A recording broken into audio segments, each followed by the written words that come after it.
Selamat malam semuanya, perkenalkan nama saya Leo. Sedikit background saya bekerja sebagai guru les private dan saya pernah bekerja di beberapa sekolah sebagai pustakawan sekolah serta asisten guru. Dan pada malam hari ini, izinkan saya untuk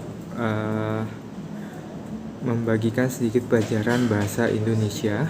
Tapi sebelumnya, saya ada beberapa peraturan. Yang pertama, harap unmute speaker Anda. Yang kedua, harap kamera Anda diaktifkan. Dan yang terakhir adalah ketika video ini sedang berlangsung, Anda diharapkan untuk menyimak baik-baik tentang pelajaran yang saya berikan, karena di akhir video akan ada pertanyaan-pertanyaan seputar tentang pelajaran yang akan saya berikan. Dan pada malam hari ini saya akan memberikan pelajaran yang sangat penting, terutama buat adik-adik yang sedang berada di kelas 3. Sebentar lagi tentunya adik-adik akan mengalami suatu fase yang dimana setelah adik-adik selesai dari sekolah, maka kalian akan menghadapi fase di mana kalian harus menghadapi kuliah atau kerja. Nah, atau juga adik-adik akan mengalami kedua fase ini, di mana adik-adik harus kuliah dan bekerja. Oke. Nah, bagi adik-adik yang ingin bekerja atau langsung bekerja, maka adik-adik harus mengalami yang namanya adalah membuat lamaran pekerjaan atau membuat permohonan kerja. Nah, di dalam permohonan kerja, adik-adik harus membuat resume atau CV adik-adik dengan benar. Nah, kenapa dengan benar? Ini penting sekali dan tidak boleh asal. Kenapa? Karena jika adik-adik membuat atau membuat CV dengan asal-asalan atau tidak update, maka kemungkinan adik-adik akan mendapat kerja akan semakin kecil. Seperti contoh, jika kalian salah menulis nomor handphone atau email, maka ketika perusahaan akan meng-hire Anda maka otomatis si perusahaan akan menelpon adik-adik semua. Dan ketika ketika ditelepon oleh perusahaan tidak diangkat, maka mereka akan mencari karyawan-karyawan yang lain. Nah, itulah alasan kenapa surat permohonan kerja itu harus sering kalian update dan kalian isi dengan benar. Oke. Nah, pertanyaan selanjutnya, apa sih yang harus dilakukan agar adik-adik dapat diterima kerja? Yang pertama adalah kalian dalam membuat surat lamaran pekerjaan, yang pertama kalian lakukan adalah membuat tempat dan tanggal lahir, tempat dan pembuatan surat lamaran pekerjaan. Nah, di sini saya sudah memberikan 2 contoh. Yang satu berada di kanan, jika kalian perhatikan. Yang satu berada di kiri. Nah, pertanyaannya simple. Yang mana sih yang benar? Yang benar adalah di sebelah kanan. Jadi pada saat pertama kalian ingin membuat lamaran pekerjaan, kalian harus menuliskan tanggal pembuatan. Tidak lupa di sini ditulis kota yang diawali dengan huruf besar, ditandai dengan koma, lalu tanggal, bulan, tahun. Nah, itu yang harus adik-adik lampirkan pada surat permohonan pekerjaan. Nah, lalu di sini jika kita lihat yang nomor 2 adalah kalian harus menuliskan alamat perusahaan. Nah, alamat perusahaan ini isinya apa sih? Alamat setelah tanggal, maka di sebelah sisi kiri, ya, di sebelah sisi kiri ini kalian harus menuliskan Bapak atau Ibu HRD. Biasanya nanti kalian bisa tulis nih ya di sini ya, pada Bapak Ibu HRD PT titik di sini. Kemudian di sini kalian bisa tulis jalan, nomor, dan di kota mana. Ini sangat penting. Kenapa? Jadi ketika surat itu diterima oleh HRD, maka hanya ditujukan untuk HRD tersebut dan bukan untuk divisi yang lain. Oke. Nah, yang ketiga, kalian harus menuliskan salam pembuka. Nah, salam pembuka ini biasanya dituliskan kata pertamanya itu kalian harus menulis dengan hormat, ya. Terus itu diikuti dengan kata-kata pengantar menjelaskan dari mana kalian mendapat informasi pekerjaan tersebut. Contoh di sini saya tulis di sini ada contohnya. Kalian lihat di sini dengan hormat, koma, maka di bawahnya berdasarkan info lowongan pekerjaan yang saya terima atau saya sebarkan melalui situs Jobstreet atau apapun itu, kalian bisa tuliskan di sini, saya ingin bermaksud untuk melamar pekerjaan. Nah, jangan lupa kalian harus isi posisi yang Anda inginkan.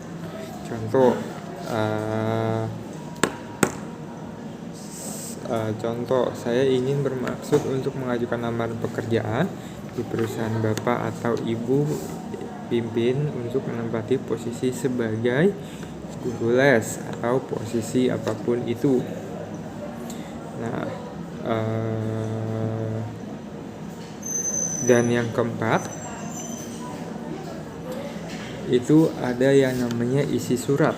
Nah, isi surat itu apa ya sih? Isi surat itu biasanya berisi tentang biodata kalian, mulai dari nama lengkap, tanggal lahir, alamat, telepon, email, pendidikan terakhir, kemampuan yang kamu punyai, pengalaman kerja jika Anda punya pengalaman kerja, serta pengalaman kalian selama berorganisasi di sekolah. Oke. Kalau kalian lihat di sini, ini saya udah bikin contoh tentang isi surat. Di sini kalian bisa tulis yang sebentar.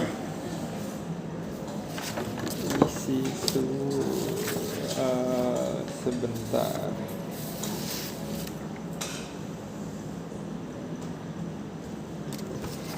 Seperti ini. Saya yang bertanda tangan di contohnya. Saya yang bertanda tangan di bawah ini. Di sini ada nama, tempat tanggal lahir, nomor telepon, email, agama, dan ini semuanya ini yang Anda tuliskan di sini haruslah update. Kenapa update? Supaya pihak HRD dapat segera menelpon adik-adik semua bagi kalian yang ingin melamar pekerjaan. Oke, sekali lagi, jika ini tidak update, di sini tidak update, maka si perusahaan tidak akan bisa menghubungi adik-adik semuanya. Oke. Oke, dan di sini kalian juga tulis, misalkan saya merupakan fresh graduate dari SMA titik-titik, atau saya merupakan fresh graduate dari universitas titik-titik jika adik-adik sedang berkuliah. Oke, dan juga di sini kalian juga jika kalian aktif berorganisasi, kalian juga dapat menuliskan seperti ini. Semasa kuliah atau semasa SMA, saya aktif di organisasi titik-titik, dan jangan lupa sebutkan Anda sebagai apa Anda di organisasi tersebut. Contoh, sebagai wakil kah, sebagai ketuanya, sebagai ketua atau sebagai anggota, dan kalian harus menuliskan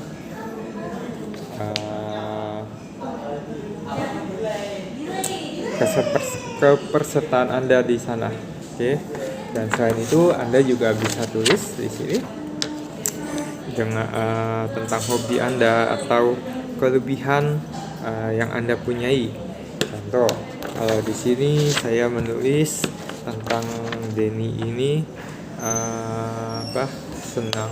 Denny ini senang bersosialisasi, dapat menggunakan beberapa aplikasi komputer, serta skill-skill yang lain seperti bisa berbahasa Inggris dengan lancar, bekerja target oriented, atau apapun itu. Nah, yang kelima adalah lampiran. Jika kalian melihat di sini, apa sih isi lampiran itu? Isi lampiran adalah dokumen-dokumen penunjang. Dokumen-dokumen penunjang seperti fotokopi KTP, pas foto, daftar riwayat hidup biasanya dilampirkan, ditulis di sini. Kemudian ijazah terakhir, jika kalian ada ijazah SD atau SMP atau SMA, mungkin Anda bisa masukkan semua di nomor 5 ini di lampiran, atau transkrip nilai atau keikutsertaan Anda dalam berorganisasi. Nah, jadi semuanya ini harus adik-adik tulis dengan benar. Oh iya, sebelumnya saya ingin balik ke nomor 4 ini. Jika Anda ingin menulis biodata, maka biasanya untuk isi surat, maka Anda bisa menulis nama dengan huruf kecil, ya, nama dengan huruf kecil, telepon dengan huruf kecil, alamat, email, nomor handphone itu diawali dengan huruf kecil semua. Dan titik 2 pada yang di sini ini harus sama semua atau harus sejajar. Tidak boleh titik 2-nya yang satu lebih pendek, yang satu lebih ke dalam, yang satu lebih ke ujung. Itu tidak boleh. Jadi semuanya harus sejajar. Nah, sesudah kalian isi dengan sesudah titik 2, maka diikuti awal kalimat dengan huruf besar, ya. Nah, jadi sekali lagi saya ulangin, ketika Anda ingin membuat isi surat, hal yang kalian lakukan adalah sesudah saya yang bertanda tangan di bawah ini, maka kalian bisa menulis nama. N-nya harus huruf kecil dan bukan huruf besar. Tempat tanggal lahir, nomor handphone semuanya harus huruf kecil. dan diikuti dengan titik 2, dan titik 2-nya ini harus sama sejajar. Lalu baru diikuti dengan huruf besar di sini. Oke.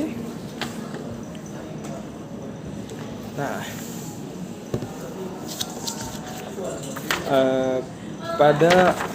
pada lampiran di sini, ketika kalian menuliskan pas foto, fotokopi KTP, daftar riwayat hidup, fotokopi ijazah, transkrip nilai, sertifikat keikutsertaan, maka di sini Anda harus menulisnya dengan huruf kecil. Ya, P-nya diikuti dengan huruf kecil, D-nya huruf kecil, F-nya huruf kecil, S-nya huruf kecil, dan diikuti dengan tanda koma. Jadi sesudah kalian menuliskan contoh pas foto, koma, baru diikuti dengan nomor 2.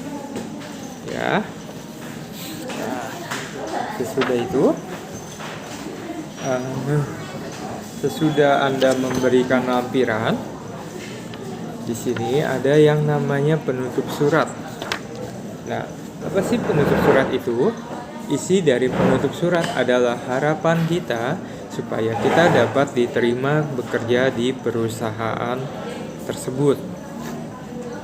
Nah, tapi biasanya lebih ke arawis lah, lebih ke arawis. Terus itu jangan lupa ketika Anda menuliskan surat penutup, Anda harus mengucapkan saya ucapkan terima kasih. Oke. Nah, terus itu contoh. Kalau di sini saya bisa tulis di surat penutup ini adalah demikianlah surat lamaran pekerjaan ini saya buat.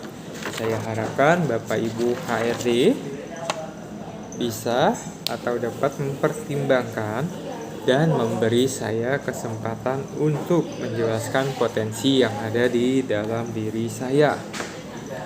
Nah, perhatikan jika di sini bisa dilihat saya. Nah, di sini ada kata-kata atas perhatian Bapak atau atas perhatian Bapak atau Ibu, saya ucapkan terima kasih. Di sini. Nah, terus dan terakhir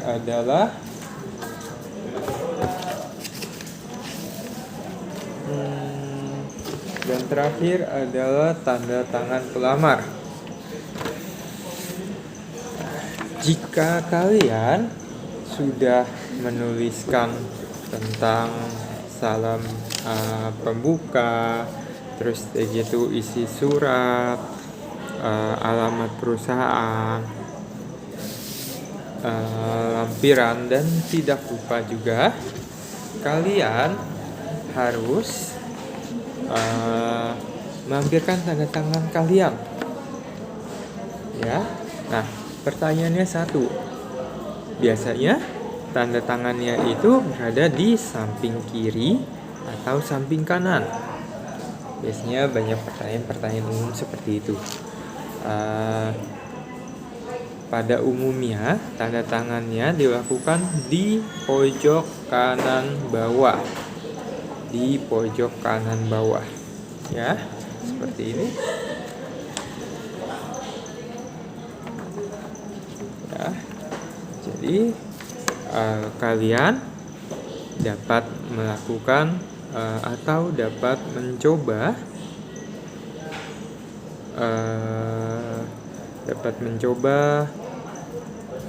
membuat surat lamaran pekerjaan.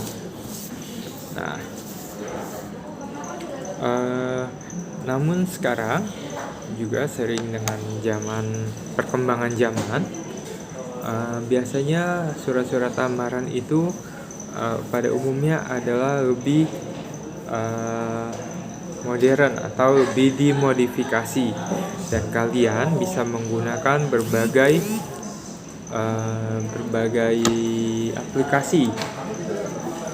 aplikasi lowongan pekerjaan.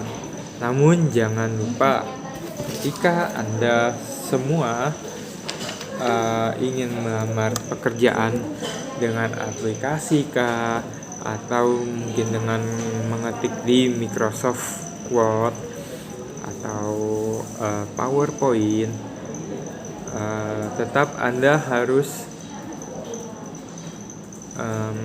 menulisnya secara berurutan.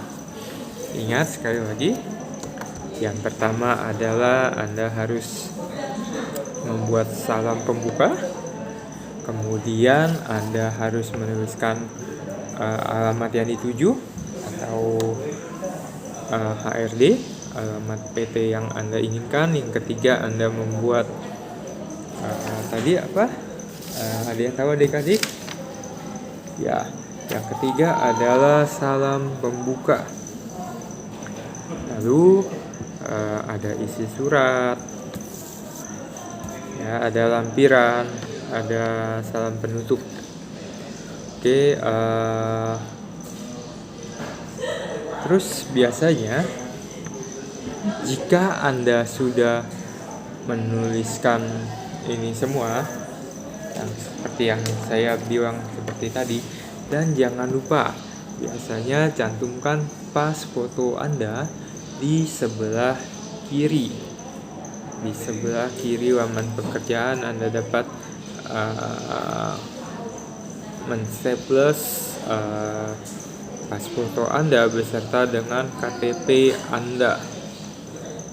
Ya, nah, Anda bisa menyertakan juga ketika KTP Anda mungkin berbeda dengan tempat tinggal Anda.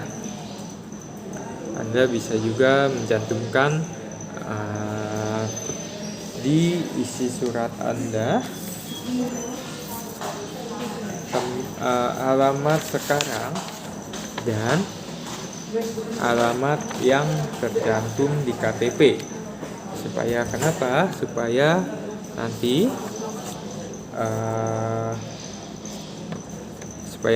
PT yang Anda tuju atau yang Anda ingin lamar bisa melihat sesuai atau tidak, atau mereka biasanya ingin mencocokkan apakah alamat rumah Anda sesuai dengan alamat yang tertera di KTP. Dan biasanya di dalam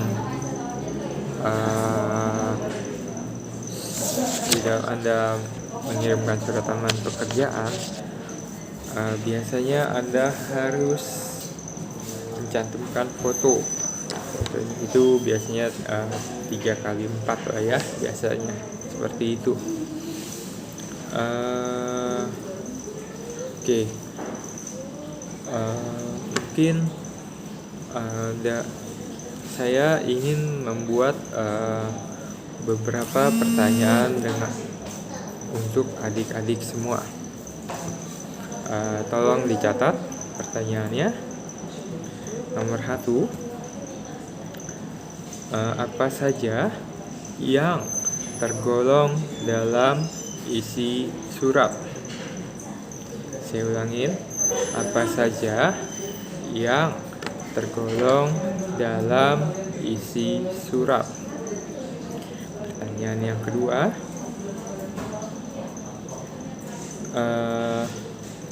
pertanyaan nomor 2 adalah,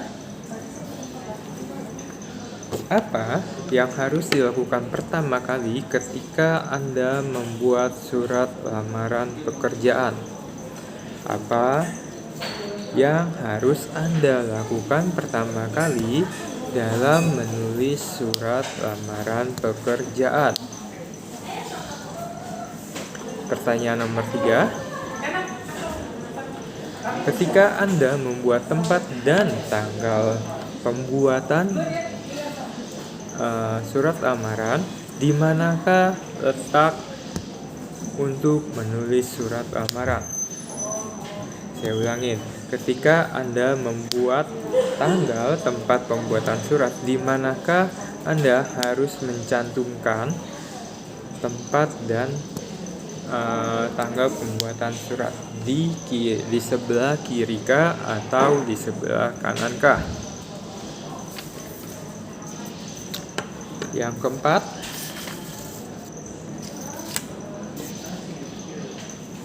berikan contoh penutup surat yang baik. Jika kalian tadi memperhatikan saya sudah memberikan contoh bagaimana cara menulis penutup surat pada lamaran pekerjaan yang baik. Dan sekarang tolong Anda berikan contoh bagaimana menulis penutup surat yang baik. Oke. Nomor 5. Pada lampiran, biasanya apa saja yang harus disertakan? Apa saja yang harus disertakan pada bagian lampiran? Oke. Nomor 6. Mengapa dalam melamar pekerjaan Anda tidak boleh mengisi secara asal biodata Anda? Saya ulangin. Mengapa dalam mengisi surat lamaran pekerjaan Anda tidak boleh asal-asalan dalam menulis CV Anda? Oke. Nah, nomor 7. Di manakah letak tanda tangan yang harus Anda lampirkan dalam melamar pekerjaan? Saya ulangin. Di manakah letak tanda tangan yang harus Anda cantumkan ketika Anda melamar pekerjaan? Jawabannya simpel, di sebelah kiri atau di sebelah kanan. Oke. Nah, nomor 8. Ini sebenarnya saya lebih menganggap kepada sebuah opini. Penting atau tidak bagi Anda untuk mengikutsertakan sertifikat yang Anda miliki. Contoh, jika Anda punya keikutsertaan dalam organisasi atau kalian pernah kursus, menurut Anda seberapa pentingkah sertifikat keikutsertaan organisasi atau kursus Anda cantumkan di dalam surat lamaran pekerjaan? Oke. Nah, 9. Seberapa menurut Anda,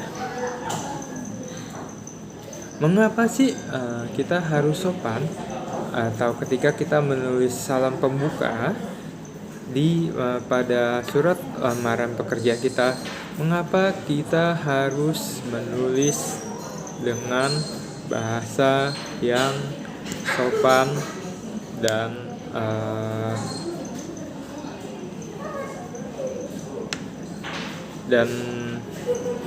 struktur, ya?